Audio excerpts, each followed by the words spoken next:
Takeoff case just took a strange turn.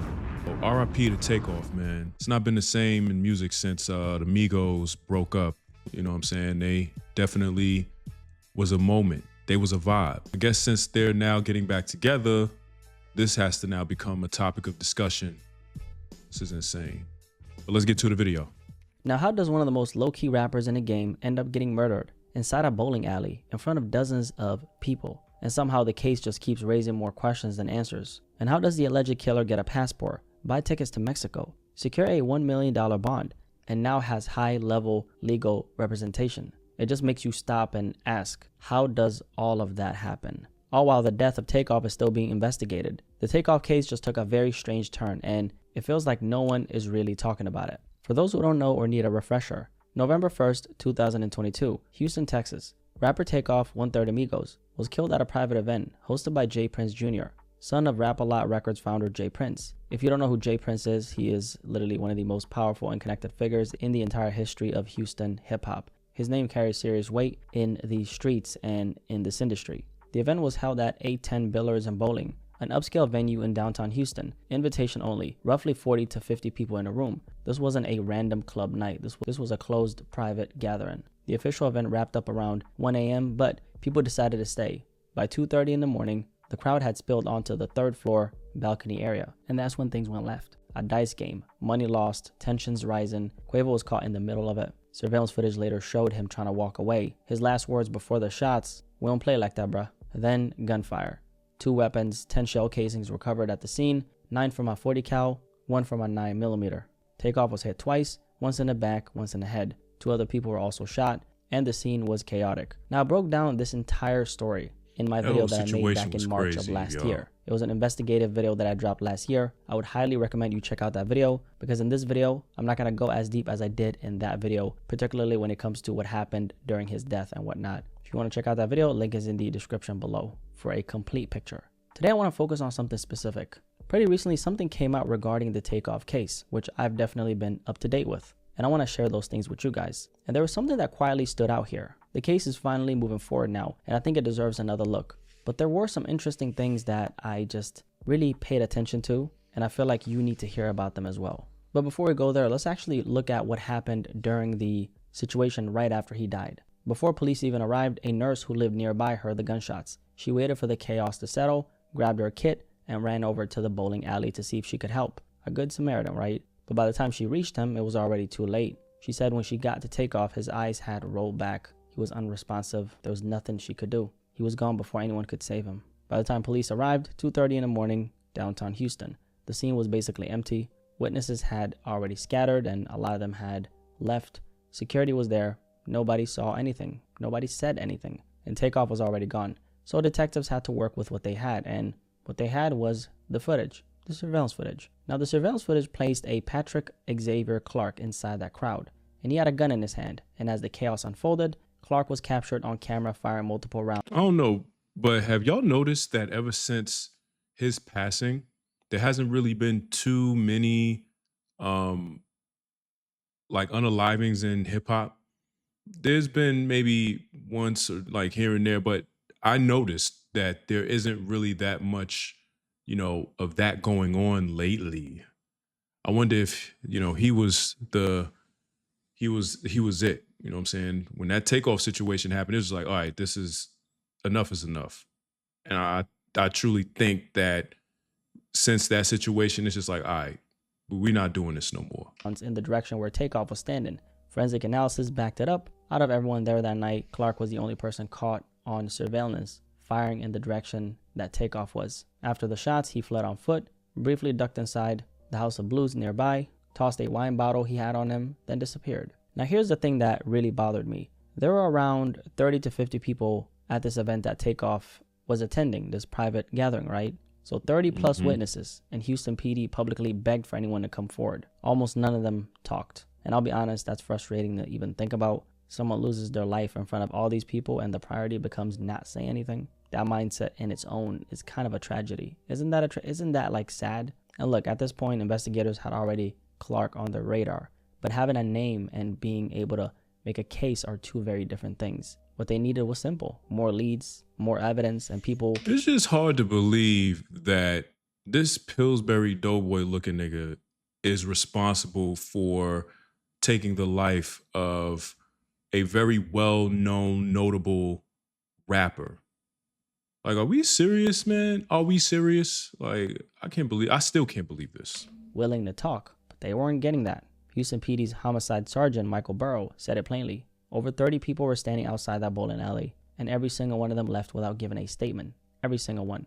Some were tracked down later, but the damage was already done. And when you sit with that, it's kind of heavy, because behind all the speculation, behind all the unanswered questions, there's a real person at the center of this. Takeoff was a son, a nephew, 1/3 of one of the most iconic rap groups in hip-hop history, Migos. Gone. Not on a tour bus, not on a stage, at a private event, surrounded by people who knew exactly what happened, and almost none of them said a word. And that's the reality of this case before it even really began. And before we move forward, let's not forget that a precious life was lost here. The quiet one, Takeoff, the one who just always stayed to himself, the guy who was always so low-key, the one who stayed out the way, he's the one who lost his life. It doesn't make any sense. Then on December 2nd, 2022, exactly 31 days after Takeoff's death, Patrick Xavier Clark was taken into custody and charged with murder. But here's where things get interesting, right? Clark didn't stay locked up for long. He got out on a $1 million bond. And the question that never really got a clean answer was, who paid for that? Aside from being stated that a family friend and had helped secure his release, we don't. Yeah, because his bond, $1 million bond, 10% of that is what, 100,000? I guess in that industry, in that world, somebody got it. No more than that. When you look at who Patrick Clark actually was, he was a local DJ, a strip club promoter, not exactly someone you'd expect to have that kind of money sitting around. And on top of that, it was reported that he operated largely in cash. So where did $1 million come from? Nobody ever really explained this part, and the media moved on, but the question didn't go away. And the question didn't just come from us, the people. It also came from the prosecution. Early on in the case, prosecutors raised concerns that Clark wasn't being fully transparent about his finances. They believed he was downplaying what he actually had access to, and that raised a separate alarm. If this man has resources he isn't disclosing, he's a flight risk, and that concern wasn't just theoretical. Because here's a fact about this case that didn't get nearly enough attention. Just 2 days before his arrest, Clark had allegedly obtained a passport and then purchased tickets to Mexico 2 days before they picked him up. And this is something he was police really made trying to clear skate right town. He was after trying the to arrest. skate on They this strongly shit. believed Clark was preparing to flee, that he knew what was coming and was making moves to disappear. Very interesting. And they also had the receipts to back it up. His movements had been traced, the passport, the Mexico tickets, all of it came out during his first appearance in a probable cause court hearing. Now, at the same time, his defense was pushing back, arguing that their client didn't have the means to post bond, that he simply couldn't come up with the cash. The judge didn't buy it, and bond was set at $1 million, and somehow Clark was able to secure it. Now, to be clear, this obviously doesn't mean that someone is paying a full million in cash, but it still requires serious money or backing to make that happen. Now, this is where things start to get a little interesting. Very early on, Clark had a high-profile legal representation. One of his attorneys was Carl Moore, a lawyer who's worked with rapper 6ix9ine, and notably, he's also worked very closely with the J. Prince family. Now let that context sit just for a second, because here's where it gets deeper. When Clark was released on bond, his bond conditions included a list of people he was not allowed to contact. On that list, J. Prince Jr., the son of J. Prince, the same person who hosted the event where Takeoff was killed. And not just him, any members of his family or household were listed as well. Now, nobody officially explained why those names were on there, but think about what you just heard. The alleged killer's attorney has ties to the J. Prince family. The shooting happened at an event hosted by J. Prince Jr., and when Clark gets out on bond, the court felt it was necessary to specifically bar him from contacting that same family. I'm not here to tell you what to think, but you can obviously think for yourself, right? But those are facts. It's like, is there a possibility that they had some involvement with his getting out, and then he gets access to a passport to skate town? Because maybe it could be that he knows something, you know what I mean? This Clark cat, you know what I mean? He knows something for sure. And maybe they don't want him talking. It's just all convoluted, man. It's really all convoluted. and you can decide whatever you make of them. And then there's another very interesting detail that I actually went over in my video from about a year ago. A man named Jim Willis surfaced in connection with the case. He was apparently a private investigator, reportedly working for Clark's defense. And according to what came out, this private investigator was the same person who facilitated the bond. Not paid for it, facilitated it, meaning someone else's money was behind it. Willis was just... Well, whose money is behind getting this cornball out of jail? The same guy responsible for the life of Takeoff. Who in their right mind would pay such a bond to get him out of jail? And what is your overall motive? What are you going to get out of it? You know what I'm saying? Just the one who made it happen. So now the question shifted. It was no longer how did this guy who's accused of killing Takeoff get out? It became who actually wanted him out. Who is this Willis private investigator working for? And is it possible that this private investigator was simply a lawyer between Clark and whoever was truly funding his release? Again, I'm not telling you what to think. You can connect the dots yourself. Now, the more you look at this case, and particularly some of these things here, the more you realize that almost nothing is straightforward. Actually, it is straightforward depending on how you look at it, but at the same time, there's more questions than answers. And here is where things get really interesting, right? The J. Prince family has their own attorney. His name is Kent Schaefer, a high-profile attorney who's worked with major artists like Travis Scott. And back when those bond conditions surfaced, the ones listing J. Prince Jr. and his family as people Clark could not contact, Kent Schaefer made a public statement about this, and this is what he said. He said there was no reason for the Prince family's name to be included in those conditions. The state agreed, and they were removed. Okay, fair enough, but still doesn't explain why they were there in the first place. And now here's where this case takes a turn that I genuinely was not expecting. Now remember the attorney that I mentioned? Not Kent Schaefer, Carl Moore, who is of course Patrick Clark's attorney, the one with ties to the J. Prince family. Now this attorney actually just a few weeks ago ended up withdrawing from the case. No explanation given. He's out. Now Patrick Clark in this case also had another attorney. She was a black woman. Her name was Letitia Hollins.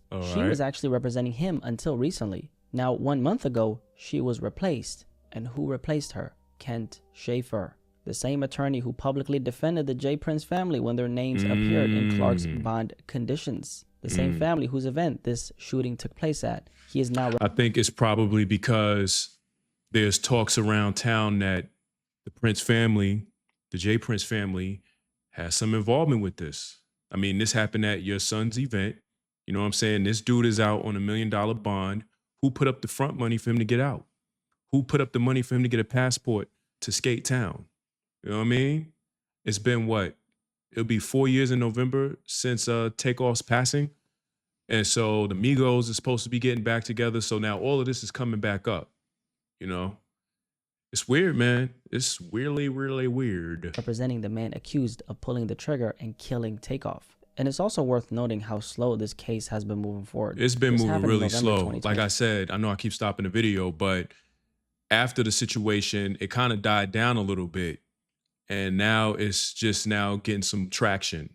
And I think, like I said, talks is that Offset and Quavo are getting back together to make music, which I really truly think that that's just a sign that, hey, money is dried up. Y'all got kids. Well, I know Offset has kids, but yeah, money slowed up. You gotta get that music money again. We're now in 2026, and there's still no trial. However, a trial is apparently set for November of this year, but there are no plea deals or no agreements yet. Now, according to Clark's own attorney, both sides have spent the last several years exchanging evidence and making sure discovery is complete. And when asked whether this case will even go to trial, the response was very simple. If it's not dismissed, they're of course going to trial, which it looks like they are. And Clark during this entire time has maintained his innocence, saying he just wants to move on and live his life again. And keep in mind, he's been out on bond this entire time. And like I stated, a trial date has now been set for sometime in November 2026. It looks like early November. But here's another detail that quietly slipped through the cracks, which is a detail that I actually covered in the video that I made about this over a year ago. But not everyone has seen that video, so I'll just talk about it quickly. At some point during the case, DNA evidence was mishandled. A forensic analyst made critical errors in processing evidence connected to Takeoff's murder. Errors serious enough that there is a real possibility that DNA evidence in this case was compromised. Now, the analyst was actually fired because of this. And since then, no real update has been shared on what that means for the case. No clarity on whether the evidence is still intact, usable, nothing. Meanwhile, the defense has been preparing, the prosecution has been building, and the rest of us have obviously just been waiting. 4 years later, still no justice for Takeoff. When you take a step back and look at everything together, this whole thing definitely starts to raise a lot of questions. $1 million bond, paid by unknown hands, an attorney with direct ties to the family who hosted the event, names added to bond conditions, then quietly removed, and a case that has somehow dragged on for all these years with no resolution yet. And then you have the 30 plus witnesses all at the same private event, and almost every single one of them decided to stay silent. Now, I understand the culture, the no snitching culture, right? Actually, I don't understand it, but I'm just trying to make a point. I get that some people might think that way, but obviously in this situation, it's just like Takeoff wasn't involved in whatever went down that night. By all accounts, he didn't even want to be there. He was only there because Quavo wanted to go. He was innocent. He was caught in something that had nothing to do with him. And all those people who watched it happen and said nothing, I guess it was fear. Maybe it was loyalty. I don't really know, right? When silence like that is this consistent, that widespread, it's one of those situations that you don't see in every situation. I just feel like Takeoff deserved better. His family deserves answers, and with the trial now set for November 2026, and hopefully the person who did this can get held accountable for what they did. Obviously, this case has taken a very strange turn, and it's kind of weird how nobody's been talking about this, but obviously that's why I'm here to keep you guys updated. If you made it this far, drop a like on this video and subscribe if you're new here. My name is Blackie Speaks. Nice. That's going to be the end of the video, y'all. It is really, really crazy what's going on. I mean, granted, he's supposed to go on trial this year, so it makes sense that, we're probably going to start hearing more and more about this. But I do find it quite weird. Okay, he gets out on $1 million bond. Nobody knows where the money came from or anything like that. The original attorney decides to withdraw from the case. And now the same guy who represented Jay Prince and that whole family is now going to be his acting attorney. It's like, what's really the deal? What is it that y'all don't want the public to actually know? You know what I mean? I guess we just gonna have to wait and see what happens. But yeah, y'all let me know what y'all think. If you made it this far, I appreciate you. Make sure you chin check those like buttons. Well, the like button. Take the subway and be sure to sound off in the comments until they kick y'all asses up out of there. That being said, it's your boy Robbie. To the next video, y'all. We out of here.